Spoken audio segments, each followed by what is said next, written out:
Assalamualaikum warahmatullahi wabarakatuh. Selamat datang di Cerita dari Selatan. Apa kabar? Semoga kalian semua selalu dalam keadaan sehat dan bahagia. Ya, di channel ini, kita akan berbagi cerita-cerita menarik dari sudut pandang yang berbeda. Jangan lupa dukung kami dengan klik tombol subscribe, nyalakan lonceng notifikasi, dan tinggalkan like serta komentar di bawah. Selamat menonton. Angin sejuk dari celah perbukitan menyambut Andi dan Sari saat mobil tua mereka terbatuk-batuk melewati gerbang dusun yang terbuat dari kayu jati tua yang dilapisi lumut. Langit senja berwarna jingga pekat, menaburkan cahaya terakhirnya pada atap-atap rumah yang sebagian besar terbuat dari ijuk. Dusun Tembus Pandang, begitu nama desa itu, tampak seperti lukisan yang tersembunyi dari peradaban modern. Tidak ada sinyal ponsel, tidak ada listrik yang mengalir. Suasana sunyi yang pekat langsung membalut mereka, seolah-olah waktu berhenti di tempat ini. Andi, seorang mahasiswa antropologi yang bersemangat, melangkah keluar dari mobilnya dengan senyum lebar. Matanya berbinar-binar penuh gairah. Baginya, dusun ini adalah tambang emas penelitian yang belum tersentuh. Lihat, Sari, ini dia tempatnya.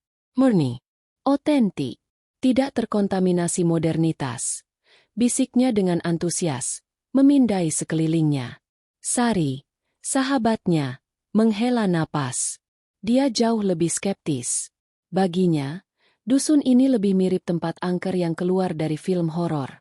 Murni, ini lebih seperti tempat di mana semua hantu dari seluruh Jawa Timur berkumpul. Gumamnya, menarik jaketnya lebih erat. Aku benar-benar tidak mengerti kenapa kita harus datang sejauh ini hanya untuk melihat orang-orang yang tinggal di zaman prasejarah. Andi tertawa. Ayolah, Sari. Ini bukan sekadar jalan-jalan. Ini penelitian. Ada ribuan desa di Indonesia, tapi tidak ada yang seperti Dusun Tembus Pandang. Mereka masih memegang teguh kepercayaan kuno, bahkan menolak sentuhan teknologi. Ada energi yang berbeda di sini. Aku bisa merasakannya. Energi ketakutan. Sanggah Sari. Dia memandang beberapa wajah penduduk yang mengintip dari balik jendela. Mata mereka tampak was-was dan penuh kecurigaan. Sebuah suara serak menginterupsi perdebatan mereka. Selamat datang, Nak. Aku Mbah Karto, tetua di dusun ini. Andi dan Sari menoleh. Seorang pria tua dengan rambut putih yang terurai dan kerutan dalam di wajahnya berdiri di depan mereka. Pakaiannya sederhana, sarung dan kemeja lusuh. Namun, tatapan matanya tajam dan dalam, seolah-olah ia bisa membaca pikiran mereka. Saya Andi, Mbah, dan ini teman saya, Sari. Kami datang untuk melakukan penelitian tentang budaya dan kepercayaan di dusun ini. Jelas Andi, mengulurkan tangan. Mbah Karto tidak membalas uluran tangan itu. Ia hanya mengangguk pelan. Aku sudah tahu. Tapi dengarkan baik-baik. Dusun ini punya aturannya sendiri. Pantangan, katanya, menekankan kata terakhir. Ada hal-hal yang tidak boleh kalian langgar. Tidak peduli seberapa besar rasa penasaranmu. Sari melirik Andi, berharap dia akan mendengarkan. Namun, Andi hanya mengangguk sopan. Matanya berkelana, melihat ke arah belakang dusun. Di sana, di balik deretan rumah, berdiri sebuah hutan lebat yang gelap, seolah-olah menyembunyikan rahasia kuno di dalamnya. Apa pantangannya, Mbah? Tanya Andi, pura-pura tertarik.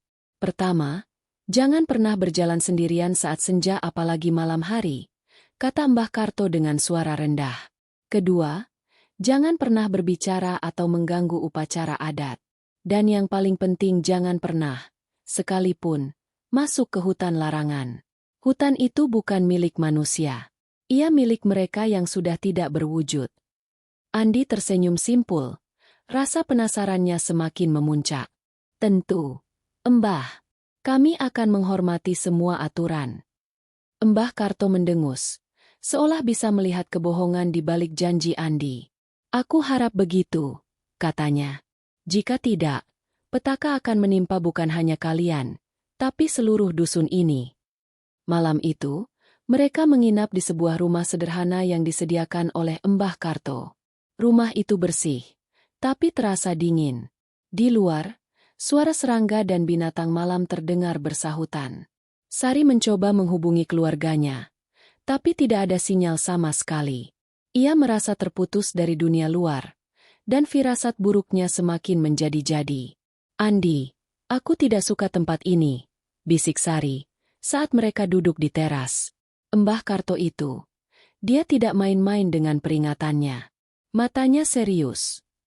"Sari, itu hanya tahayul.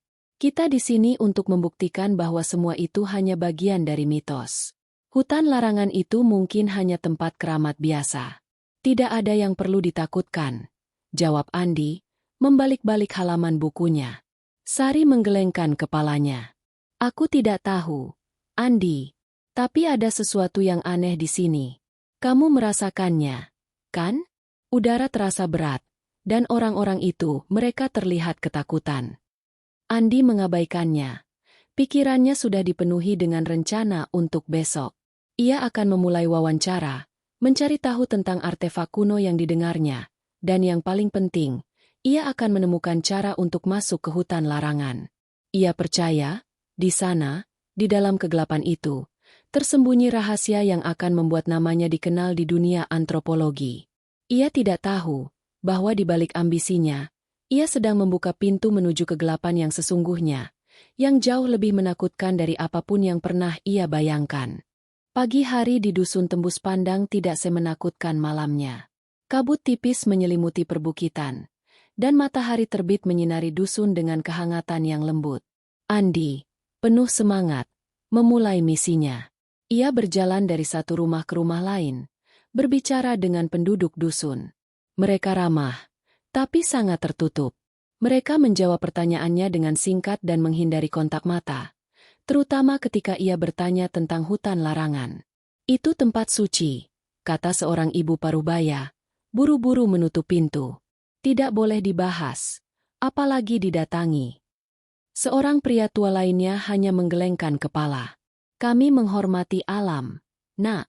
Kami tidak mengganggu mereka, jadi mereka tidak mengganggu kami." Andi mencatat semua jawaban itu. Meskipun mereka tidak mengatakan apa-apa, ia bisa merasakan ada sesuatu yang mereka sembunyikan. Ketakutan itu nyata.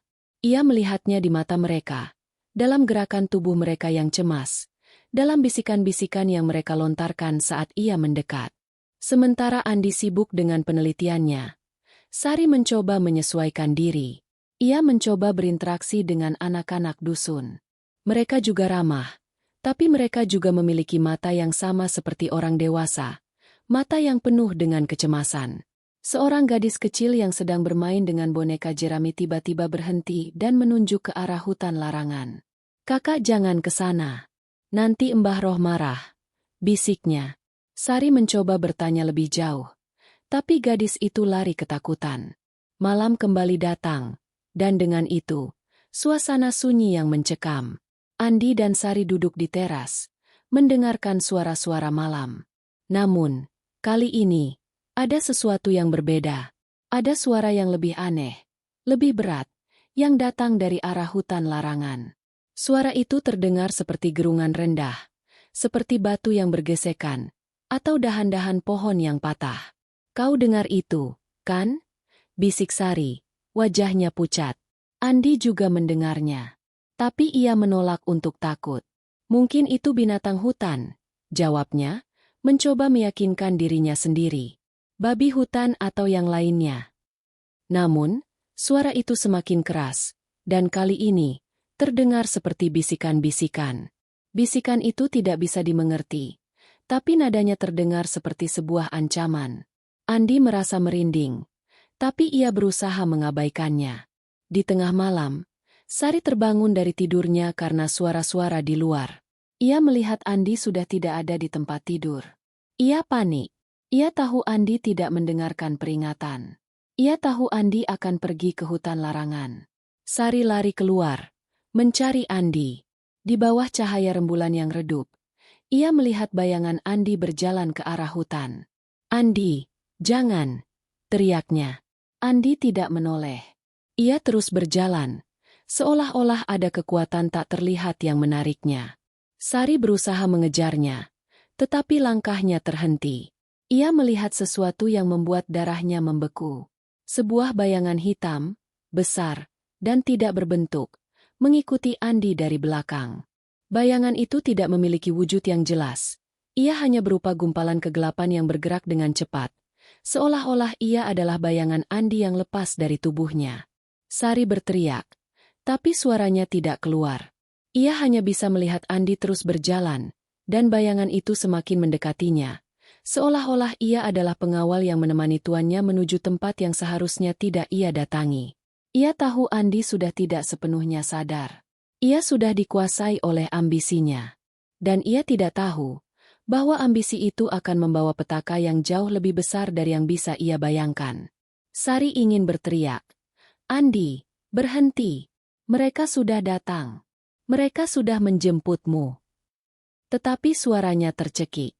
Ia hanya bisa melihat dari kejauhan saat bayangan itu menelan Andi. Ia tidak tahu apa yang harus ia lakukan selain menunggu dan berdoa. Namun, ia tahu bahwa setelah malam ini, tidak ada lagi yang bisa kembali seperti semula. Sari terbangun dengan napas terengah-engah. Ia melirik jam di ponselnya, pukul 3 dini hari, dan mendapati dirinya terbaring di tempat tidur, sementara Andi masih belum kembali. Mimpi buruk tentang bayangan yang menelan Andi terasa begitu nyata. Ia tidak bisa diam.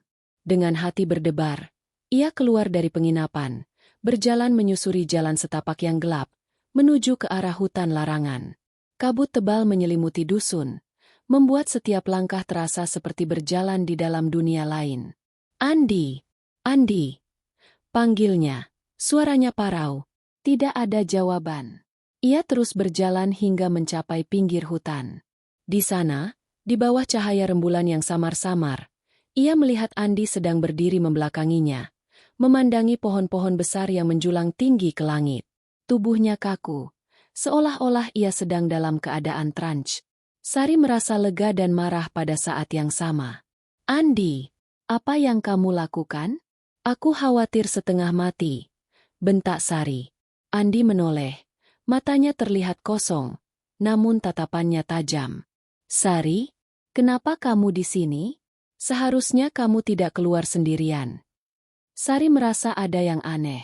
Suara Andi normal, tapi tatapannya dingin dan acuh tak acuh. "Aku mencarimu. Kenapa kamu pergi ke sini? Kamu melanggar pantangan. Andi, Mbah Karto sudah memperingatkan kita." Andi tidak menjawab. Ia hanya menggelengkan kepala. "Ada sesuatu yang luar biasa di sini, Sari. Aku bisa merasakannya. Energi kuno, artefak yang luar biasa." Andi berjalan ke arah sebuah pohon beringin yang sangat besar, dengan akar-akar yang menjuntai seperti tirai. Desas-desus itu benar. Artefak itu ada di dalam hutan ini. Sari mencoba menghentikannya, menarik lengannya. "Andi, jangan bodoh. Kita harus kembali. Kita tidak boleh masuk ke dalam sana." Andi melepaskan tangannya dengan kasar. "Sari, jangan menggangguku.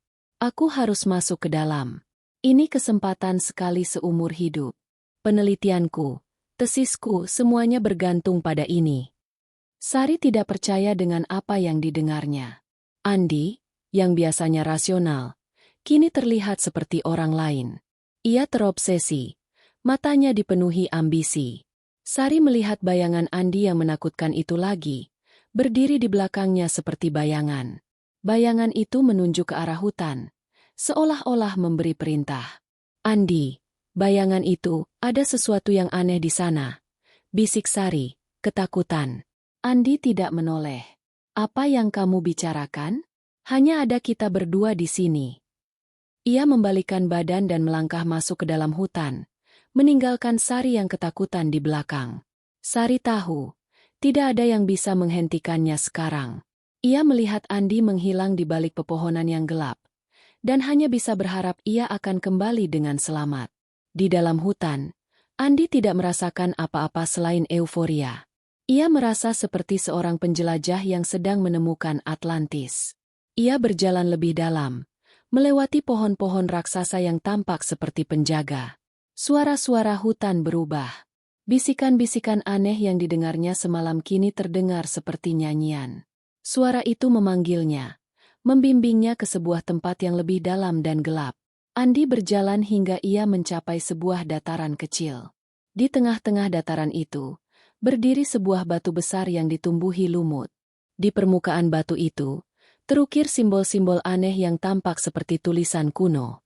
Di depannya, tergeletak sebuah kotak kayu kecil. Andi berlutut, dengan hati-hati membuka kotak itu.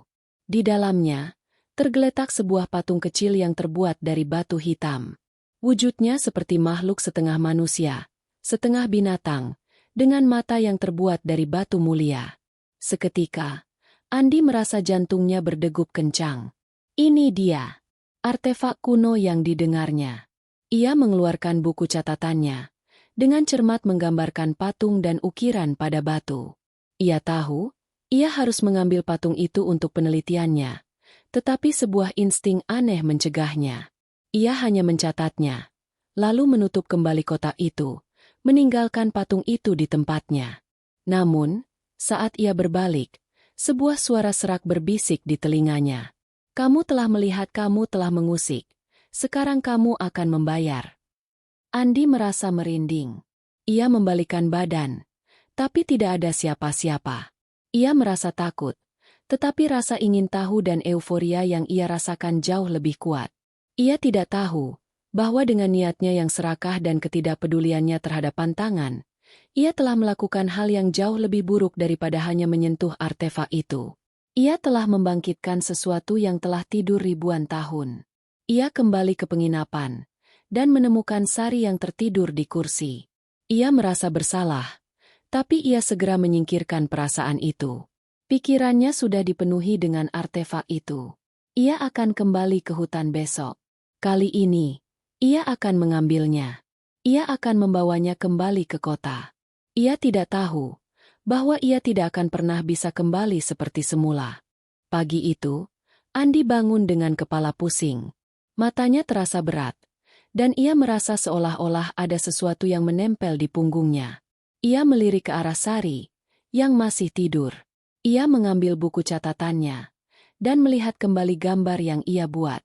Gambarnya terlihat mengerikan, lebih dari yang ia ingat. Garis-garisnya bergetar, dan mata patung itu terlihat seperti sedang menatapnya. Kamu baik-baik saja? Tanya Sari, terbangun. Ya, hanya sedikit lelah, jawab Andi, buru-buru menutup buku catatannya. Mereka sarapan, tetapi Andi tidak bisa makan. Ia merasa mual. Sari melihat ada yang aneh. Mata Andi, yang biasanya cerah, terlihat kuyu dan cekung.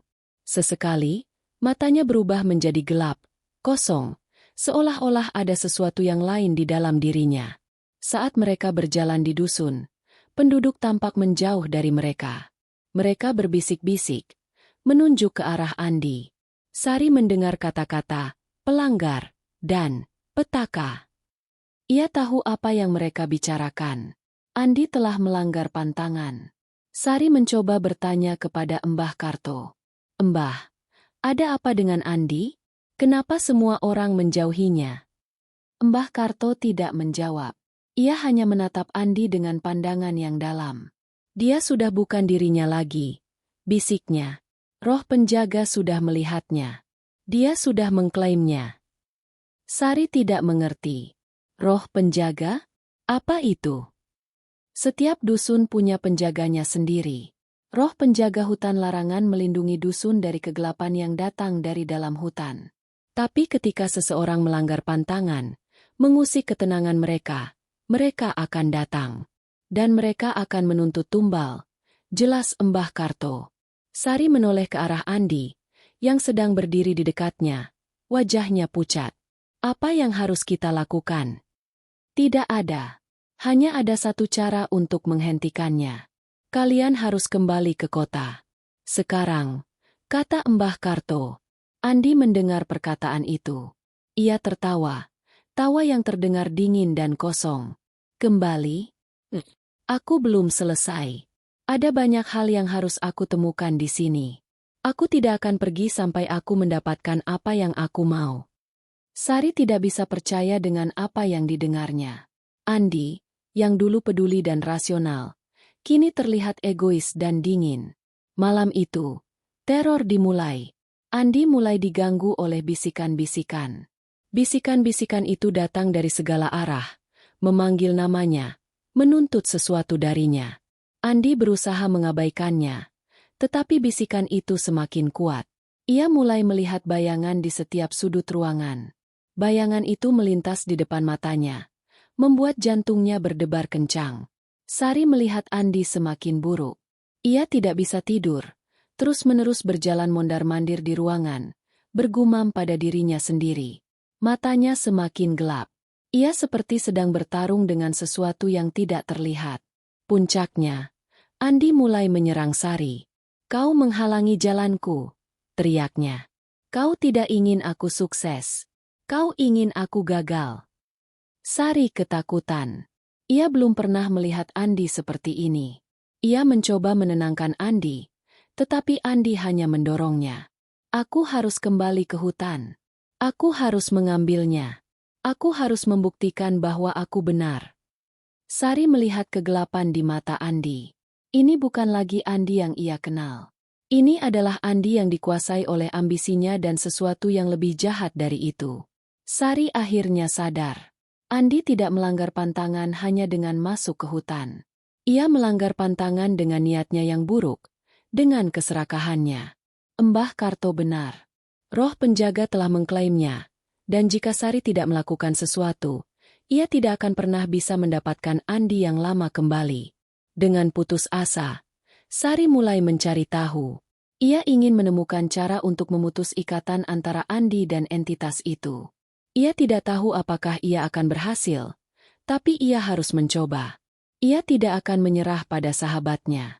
Ia tahu, satu-satunya cara untuk menghentikan petaka yang sudah dimulai ini adalah dengan menghadapi ketakutan terbesarnya, dan memasuki hutan larangan, tempat yang telah mengklaim jiwa sahabatnya.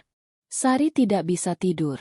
Kejadian semalam, di mana Andi nyaris menyerangnya, terus berputar di benaknya. Ia duduk di teras, memeluk lututnya, menatap ke arah hutan larangan yang tampak lebih gelap dari biasanya. Ia merasa sendirian, terputus dari dunia luar, dan satu-satunya orang yang bisa ia percaya telah berubah menjadi sosok yang asing. Ia tahu ia harus mencari jawaban. Ia harus mengerti apa yang terjadi pada Andi, dan bagaimana cara menghentikannya. Dengan tekad yang kuat, ia memutuskan untuk mencari Mbah Karto. Pagi-pagi sekali, ia sudah berada di depan rumah Mbah Karto, yang sederhana namun terawat. Mbah Karto sedang meramu obat-obatan dari dedaunan kering. Ia menyambut Sari dengan tatapan yang sudah mengerti. "Aku tahu kau akan datang," kata Mbah Karto tanpa menoleh. "Kau ingin tahu tentang roh penjaga, kan?" Sari mengangguk. "Aku ingin tahu segalanya. Apa yang terjadi pada Andi? Mengapa dia berubah seperti ini? Dan apa itu roh penjaga?" Mbah Karto menghentikan kegiatannya. Ia menatap Sari dengan mata yang dalam, seolah-olah ia sedang menimbang apakah Sari siap untuk mendengar kebenaran yang menakutkan. Roh penjaga adalah jiwa-jiwa kuno yang mengikatkan diri pada tempat ini. Mereka bukan hantu, bukan jin, tapi lebih seperti entitas yang menjaga keseimbangan alam dan spiritual di dusun tembus pandang. Mereka ada untuk melindungi dusun dari energi negatif dan niat buruk.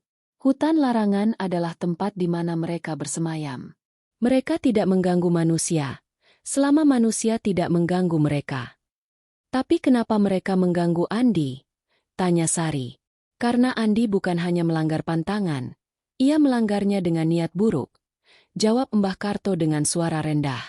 "Niatnya untuk mengambil artefak kuno di dalam hutan, untuk memanfaatkannya demi ambisinya sendiri, adalah sebuah pelanggaran besar.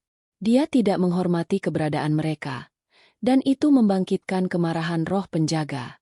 Mereka menganggap niatnya sebagai ancaman, dan sekarang mereka menuntut tumbal." Sari merasa seluruh tubuhnya dingin. Tumbal? Tumbal apa?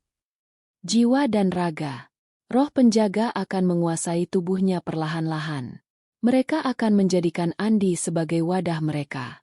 Jiwa Andi akan terkunci di dalam tubuhnya, Menjadi penonton yang tak berdaya atas segala hal buruk yang akan dia lakukan, jelas Mbah Karto. Sari menggelengkan kepalanya. Tidak mungkin. Pasti ada cara untuk menghentikannya. Mbah Karto menghela napas. Ada. Tapi itu sangat sulit. Roh penjaga tidak bisa dihancurkan. Mereka adalah bagian dari alam. Kita hanya bisa menenangkan mereka, mengurung mereka kembali ke tempat mereka seharusnya. Ada sebuah ritual kuno yang bisa melakukan itu. Ritual pengembalian. Ritual apa? Tanya Sari.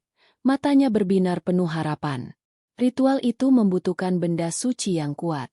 Benda itu juga harus disucikan kembali. Dan tempat untuk melakukan ritual itu ada di dalam hutan larangan, di tempat yang sangat berbahaya, di pusat di mana roh penjaga bersemayam, kata Mbah Karto. Sari menelan ludah.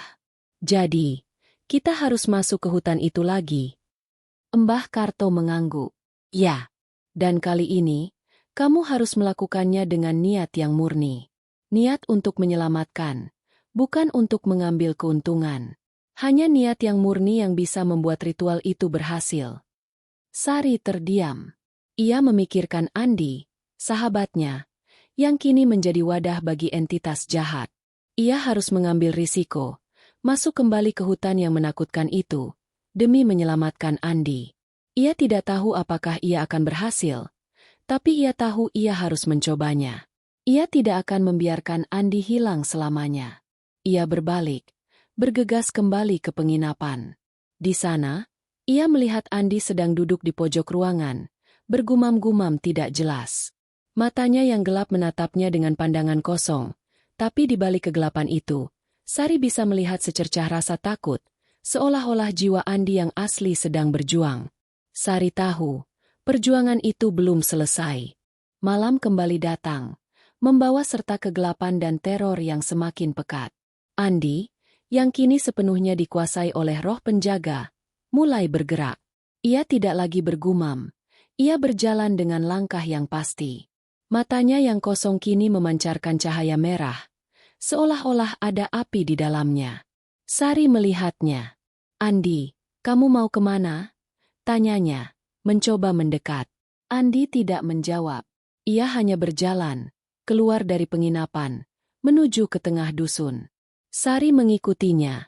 Hati-hati.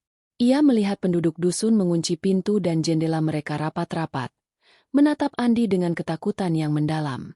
Mereka tahu, kedatangan roh penjaga berarti akan ada kekacauan. Andi berjalan ke arah balai pertemuan dusun. Di sana, ia mengayunkan tangannya, dan sekelompok warga yang sedang berkumpul tiba-tiba membeku. Mata mereka kosong, wajah mereka pucat. Roh penjaga di dalam tubuh Andi telah menguasai mereka, mengubah mereka menjadi boneka-boneka yang tak berjiwa. Kalian tidak akan menghentikanku, kata Andi. Suaranya serak dan dalam, bukan suara Andi yang ia kenal. Dusun ini akan menjadi milik kami, dan kalian akan menjadi bagian dari kami. Sari panik. Ia tahu ini bukanlah Andi. Ini adalah roh penjaga yang berbicara melalui dirinya. Ia harus melakukan sesuatu. Ia berlari ke rumah Mbah Karto, menceritakan apa yang terjadi. Mbah Karto menghela napas. Sudah kuduga. Mereka akan menggunakan Andi untuk menyebarkan teror dan menguasai dusun ini. Kita harus cepat. Mbah Karto mengeluarkan sebuah jurnal kuno yang terbuat dari kulit binatang. Jurnal itu berisi mantra-mantra dan ritual-ritual kuno. Ia membuka salah satu halamannya dan menunjukkan sebuah gambar. Gambar itu adalah sebuah benda suci. Benda itu adalah sebuah kalung yang terbuat dari batu giok hitam, yang di tengahnya terdapat sebuah simbol yang sama dengan ukiran yang dilihat Andi di hutan larangan. Ini adalah kalung pengikat, kata Mbah Karto. Benda ini yang bisa mengikat kembali roh penjaga. Ini adalah kunci dari semuanya. Tapi kita tidak bisa menggunakannya begitu saja. Kita harus mencari benda ini terlebih dahulu. Di mana kita bisa menemukannya? Tanya Sari. Di tempat yang sama dengan roh penjaga, jawab Mbah Karto. Di sebuah goa di tengah hutan larangan. Mereka berdua bergegas ke hutan. Mbah Karto berjalan di depan, memimpin jalan. Hutan itu terasa lebih mencekam dari sebelumnya. Suara bisikan-bisikan aneh kembali terdengar. Bayangan-bayangan melintas di depan mata mereka. Sari merasakan ada banyak mata yang mengawasi mereka dari balik pepohonan.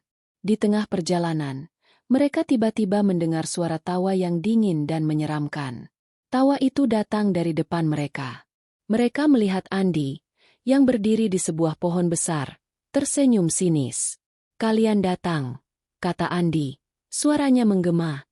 "Aku sudah menunggu kalian." Sari terkejut. "Andi, ini aku." "Sari, jangan lakukan ini. Lawanlah mereka." Andi tidak merespons.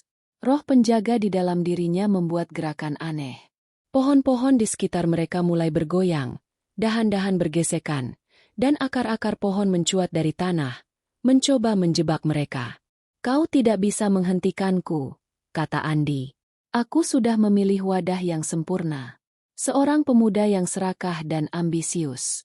Dia adalah cerminan dari kegelapan yang telah kami lihat selama ribuan tahun. Mbah Karto mengeluarkan sebuah jimat kecil dan melemparkannya ke arah Andi. Jimat itu bersinar, dan Andi menjerit kesakitan. Jimat itu berhasil melemahkan roh penjaga di dalam tubuh Andi, tetapi hanya sesaat. "Lari, nak. Aku akan menahan dia.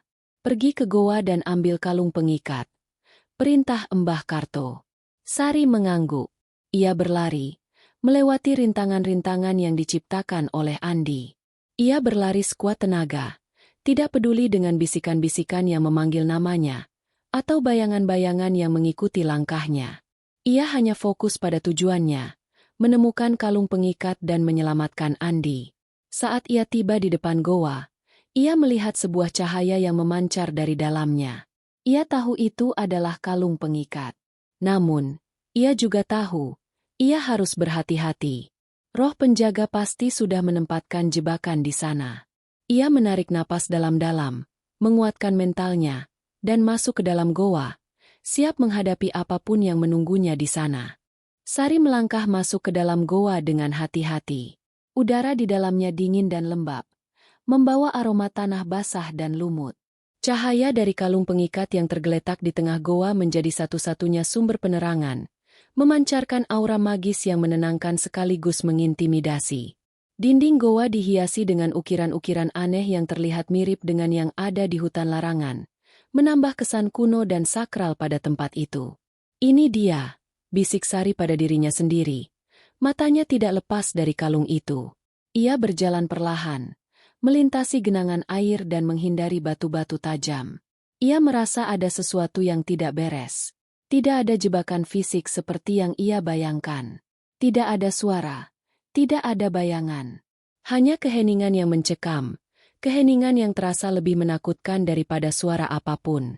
Saat ia semakin dekat, ia melihat sesuatu di depan kalung itu.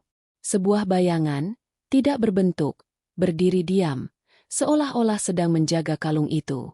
Bayangan itu tiba-tiba bergerak, dan suaranya yang serak menggema di dalam goa. "Kau berani datang ke sini. Untuk apa?" "Untuk mengambilnya. Seperti temanmu." Sari tidak gentar. "Aku tidak akan mengambilnya. Aku datang untuk mengembalikannya ke tempatnya semula. Untuk menghentikanmu." Bayangan itu tertawa. Tawa yang dingin dan mengejek. "Kau pikir bisa menghentikan kami? Bodoh. Kami ada di mana-mana. Kami ada di udara, di tanah, di dalam dirimu. Kami tidak bisa dihentikan. Temanmu, dia sudah menjadi milik kami. Tidak ada yang bisa menyelamatkannya." Sari tidak peduli. Ia terus berjalan maju. Tiba-tiba, ia merasakan serangan mental. Bisikan-bisikan mulai memenuhi kepalanya. "Kau tidak akan berhasil. Kau akan mati di sini. Kau tidak akan pernah bisa kembali. Temanmu akan menjadi tumbal. Kau juga akan menjadi tumbal." Bisikan-bisikan itu mencoba memanipulasi ketakutannya, membuatnya ragu. Ia melihat ilusi. Ia melihat Andi, yang kini sepenuhnya dikuasai oleh roh penjaga, tertawa mengejeknya. Ia melihat Mbah Karto, tergeletak tak berdaya di luar goa. Ia melihat dirinya sendiri, tergeletak di tanah, tidak bernyawa. Namun, Sari tidak menyerah. Ia menutup matanya, mengambil napas dalam-dalam. Ia mengingat apa yang dikatakan Mbah Karto, niat murni. Niatnya bukan untuk membunuh atau menghancurkan, tapi untuk menyelamatkan. Ia berfokus pada niatnya, dan ilusi-ilusi itu mulai memudar. Aku tidak takut, bisiknya. Suaranya mantap. Aku tidak datang untuk melawanmu. Aku datang untuk mengembalikan keseimbangan. Bayangan itu terdiam. Seolah-olah kata-kata Sari membuatnya terkejut. Sari mengambil kesempatan itu. Ia melangkah maju, meraih kalung pengikat, dan menggendongnya. Seketika, goa itu bergetar. Kalung itu terasa berat di tangannya, memancarkan energi dingin yang menyebar ke seluruh tubuhnya. Energi itu tidak menyakitinya, melainkan menenangkannya. Seolah-olah kalung itu mengakui niat murninya. Bayangan itu menjerit. Kau curang. Kau tidak seharusnya bisa mengambilnya. Sari tidak menjawab. Ia berbalik dan berlari keluar dari goa. Di luar, Mbah Karto, yang terlihat kelelahan, sedang bertarung dengan Andi. Andi bergerak cepat, dan mata Mbah Karto yang tajam terlihat kesulitan mengimbangi kecepatan Andi. Mbah, teriak Sari, menunjukkan kalung itu. Aku sudah mendapatkannya. Mbah Karto tersenyum, senyum penuh kelegaan. Bagus, nak. Sekarang kita harus kembali ke altar. Kita harus memulai ritualnya. Andi, melihat kalung itu, menjerit lagi. Suaranya terdengar seperti serak dan dalam, lebih menyerupai geraman binatang buas. Tidak, kalian tidak boleh. Aku tidak akan membiarkannya. Andi melesat ke arah Sari, matanya menyala. Ia tidak akan membiarkan Sari membawa kalung itu. Ia akan menghancurkannya dan mengklaim Sari sebagai tumbal berikutnya. Sari tahu, pertarungan yang sesungguhnya baru saja dimulai. Andi melesat ke arah Sari dengan kecepatan yang mengerikan, melemparkan Mbah Karto ke samping seolah-olah ia tidak berarti. Sari terkejut, tapi ia cepat tanggap. Ia mengangkat kalung pengikat di depannya, dan cahaya dari kalung itu membuat Andi berhenti sejenak. Mata Andi, yang dikuasai oleh roh penjaga, berkedip, seolah-olah ia sedang bertarung dengan kekuatan yang lebih besar. Andi, ini aku. Sari. Lawanlah mereka. Teriak Sari, mencoba berbicara dengan Andi yang asli. Tidak ada Andi. Jawab roh penjaga melalui suara Andi. Hanya ada kami. Dan kau akan menjadi bagian dari kami. Roh penjaga tidak lagi mencoba menakut-nakuti Sari dengan ilusi. Ia kini menyerang secara fisik. Dahan-dahan pohon di sekitar mereka meliuk-liuk, mencoba menjebak Sari. Akar-akar pohon mencuat dari tanah, mencoba menjegal kakinya. Sari menghindar, melompat, dan berlari, tetapi roh penjaga terlalu cepat. Mbah Karto, yang sudah bangkit, mencoba membantu. Ia melafalkan mantra-mantra kuno, melepaskan energi-energi spiritual yang bersinar terang, mencoba melemahkan roh penjaga. Namun, roh penjaga terlalu kuat. Mereka sudah mengklaim Andi sepenuhnya. Sari terjatuh, kakinya tersangkut akar pohon. Andi, yang dikuasai, mendekatinya dengan senyum sinis. Ia tidak peduli dengan mantra Mbah Karto. Ia tidak peduli dengan cahaya kalung pengikat. Ia hanya fokus untuk mengambil kalung pengikat dari Sari dan menghancurkannya. Berikan padaku, bisik roh penjaga. Suaranya sangat dingin. Sari menggelengkan kepalanya, memeluk kalung pengikat erat-erat. Tidak. Andi, yang kini seperti boneka roh penjaga, mengangkat tangannya. Ia menciptakan ilusi. Ia menunjukkan kepada Sari bagaimana ia akan menghancurkan dusun ini, bagaimana ia akan membunuh semua orang yang ia kenal, dan bagaimana ia akan menjadikan Sari sebagai pengikutnya. Ilusi itu sangat nyata, membuat Sari gemetar ketakutan. Serahkan saja, bisik roh penjaga. Kau tidak bisa melawanku.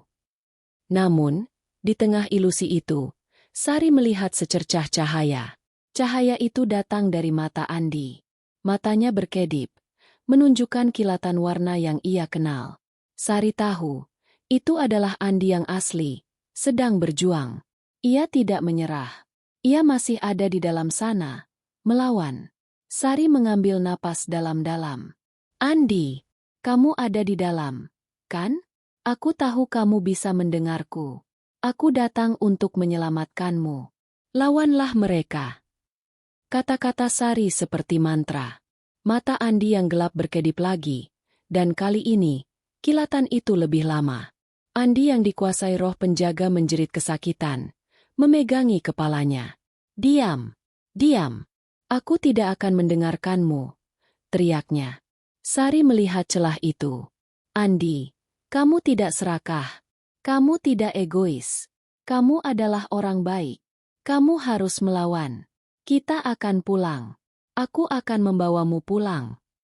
Andi menjerit. Kali ini lebih keras, lebih menyakitkan. Roh penjaga yang menguasainya merasakan perlawanan. Mereka tidak bisa sepenuhnya menguasai Andi jika jiwa aslinya masih berjuang. Mbah Karto melihat kesempatan ini. Ia mengeluarkan sebuah dupa kuno, membakarnya, dan melafalkan mantra dengan suara yang lebih kuat. Asap dari dupa itu membentuk sebuah lingkaran di sekitar Andi. Andi yang dikuasai menjadi panik. Apa yang kau lakukan? Aku tidak akan kembali. Aku tidak akan kembali. Mbah Karto melafalkan mantra. Suaranya bergetar. Kembalikan ia. Ia bukan milikmu. Ia adalah milik alam. Bebaskan dia. Kembalikan ia. Andi jatuh berlutut, menjerit kesakitan. Cahaya dari kalung pengikat menyinari tubuhnya, dan roh penjaga yang ada di dalam dirinya mulai keluar. Terlihat seperti kabut hitam yang berputar-putar di sekitar tubuh Andi. Andi yang asli, yang sudah lemas dan pingsan, terjatuh ke tanah. Mbah Karto tersenyum. Kita berhasil, Sari. Mereka sudah keluar. Sekarang, kita harus memulai ritualnya. Namun, roh penjaga yang telah keluar dari tubuh Andi tidak menyerah. Mereka membentuk gumpalan kabut hitam yang besar, yang bergerak ke arah mereka, mencoba untuk menguasai mereka. Sari tahu, ini bukanlah akhir. Ini hanyalah permulaan. Ia harus bertarung dengan roh penjaga yang sebenarnya, yang tidak lagi berada di dalam tubuh Andi. Roh penjaga yang telah keluar dari tubuh Andi tidak lagi berbentuk. Mereka adalah kabut hitam yang berputar-putar, melayang di udara, dan menghasilkan suara-suara bisikan yang lebih kuat, lebih menakutkan, dan lebih nyata dari sebelumnya. Mereka bukan lagi ilusi. Mereka adalah entitas murni dari kegelapan, dan mereka marah. Mereka mengerti bahwa Sari dan Mbah Karto mencoba mengembalikan mereka ke tempat semula. Kau tidak akan berhasil, bisik suara serak yang berasal dari kabut hitam itu. Kami adalah bagian dari tempat ini. Kami akan mengambil semua yang kami inginkan, dan kau akan menjadi milik kami. Sari tidak menanggapi bisikan-bisikan itu. Dengan bantuan Mbah Karto, ia membaringkan Andi di sebuah altar kuno yang terletak di tengah hutan larangan. Altar itu terbuat dari batu-batu besar yang ditumbuhi lumut, dan di sekelilingnya terdapat ukiran-ukiran yang sama dengan yang dilihat Andi di goa. Ini adalah tempat di mana ritual pengembalian harus dilakukan. Cepat, nak, bisik Mbah Karto. Kita tidak punya banyak waktu. Ritual ini membutuhkan kekuatan mental yang sangat besar. Fokuskan niatmu, dan jangan biarkan mereka memengaruhimu. Sari mengangguk. Ia meletakkan kalung pengikat di dada Andi. Kalung itu bersinar dengan cahaya keperakan, memancarkan energi yang lembut dan hangat, seolah-olah sedang memurnikan tubuh Andi dari sisa-sisa kegelapan. Mbah Karto mulai melafalkan mantra kuno. Suaranya serak, tetapi penuh dengan kekuatan spiritual. Wahai, roh penjaga, kembalilah ke tempatmu. Hutan ini adalah rumahmu, bukan dunia manusia. Jangan ganggu mereka yang tidak bersalah. Kembalilah. Roh penjaga dalam bentuk kabut hitam menjerit. Mereka melesat ke arah Mbah Karto, mencoba menghentikannya. Mbah Karto mengangkat tangannya, dan sebuah perisai cahaya terbentuk di sekelilingnya, melindungi dirinya dari serangan itu. Namun, perisai itu tidak akan bertahan lama. Sari mengambil posisi di seberang Mbah Karto. Ia menutup matanya, mengambil napas dalam-dalam, dan mulai mengikuti Mbah Karto melafalkan mantra. Bisikan-bisikan roh penjaga menjadi lebih kuat. Mereka mencoba menembus pikirannya, menunjukkan ilusi-ilusi horor. Sari melihat orang tuanya, sahabat-sahabatnya, yang kini menjadi boneka tak berjiwa. Ia melihat dirinya sendiri, yang kini menjadi pelayan dari roh penjaga. Kau tidak akan pernah bisa menyelamatkannya, bisik suara roh penjaga. Ia akan tetap menjadi bagian dari kami. Dan kau akan menjadi yang berikutnya. Sari menggertakkan giginya. Ia menolak untuk menyerah. Ia tidak peduli dengan ilusi-ilusi itu. Ia tahu itu bukan kenyataan. Ia terus fokus pada mantra, pada niatnya yang murni. Ia membayangkan dirinya dan Andi yang sudah pulih, meninggalkan dusun ini, kembali ke kehidupan normal mereka. Ia membayangkan senyum Andi yang dulu. Ia membayangkan semua kenangan indah yang mereka miliki. Kekuatan mental Sari sangat kuat. Jauh lebih kuat dari yang roh penjaga bayangkan. Niat murninya seperti cahaya yang menyilaukan, yang membuat roh penjaga kesakitan. Cukup, teriak roh penjaga. Hentikan. Kami menyerah. Kami akan kembali. Kabut hitam itu mulai berputar lebih cepat, memudar, dan perlahan-lahan kembali ke hutan larangan. Altar itu bersinar lebih terang, dan kalung pengikat di dada Andi juga bersinar, mengunci kembali roh penjaga di tempatnya semula. Sari membuka matanya, kelelahan, tetapi lega. Andi tergeletak tak sadarkan diri, tetapi napasnya teratur, dan cahaya di kalung pengikat telah meredup. Mbah Karto tersenyum, wajahnya pucat, tapi matanya bersinar. Kita berhasil, Nak. Kita berhasil. Namun, di tengah kelegaan itu, Sari melihat Andi bergerak. Ia tidak tahu apakah itu masih sisa-sisa dari roh penjaga, atau itu adalah Andi yang asli. Ia hanya bisa berdoa agar ia telah berhasil. Andi membuka matanya perlahan. Pandangannya buram. Ia melihat Sari dan Mbah Karto berdiri di depannya. Ia melihat sekelilingnya, dan menyadari ia berada di sebuah altar batu di tengah hutan larangan. Ingatannya kabur, seperti sebuah mimpi buruk yang samar-samar. Ia melihat tatapan Mbah Karto dan Sari, tatapan yang dipenuhi kelegaan dan rasa kasihan. Apa yang terjadi? Tanyanya, suaranya lemah. Sari berlutut di depannya, matanya berkaca-kaca. Kamu baik-baik saja, Andi? Kamu pulih? Andi mencoba mengingat. Ia mengingat desas-desus tentang artefak kuno. Ia mengingat niatnya untuk masuk ke hutan larangan. Ia mengingat perasaan aneh, perasaan gelap yang menguasainya.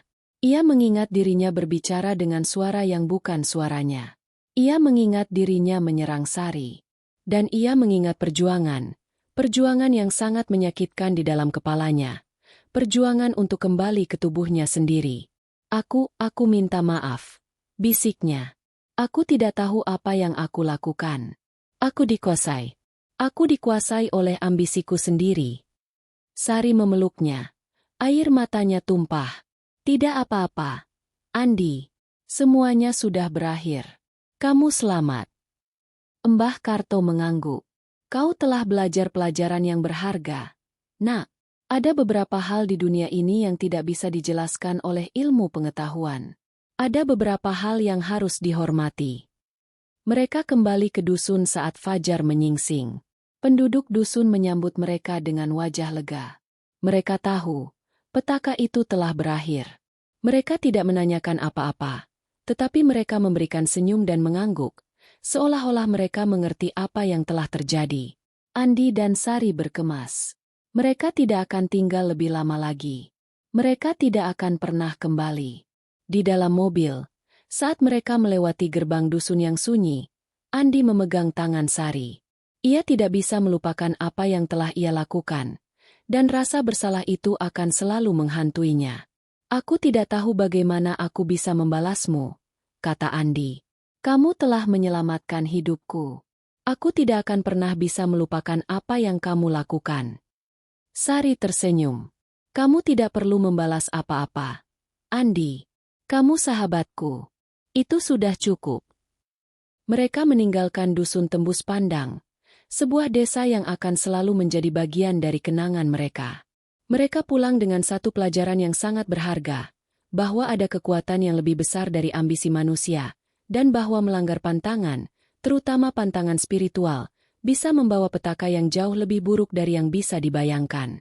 Dan bahwa terkadang, yang paling menakutkan bukanlah apa yang tidak bisa dilihat, tetapi kegelapan yang ada di dalam diri kita sendiri.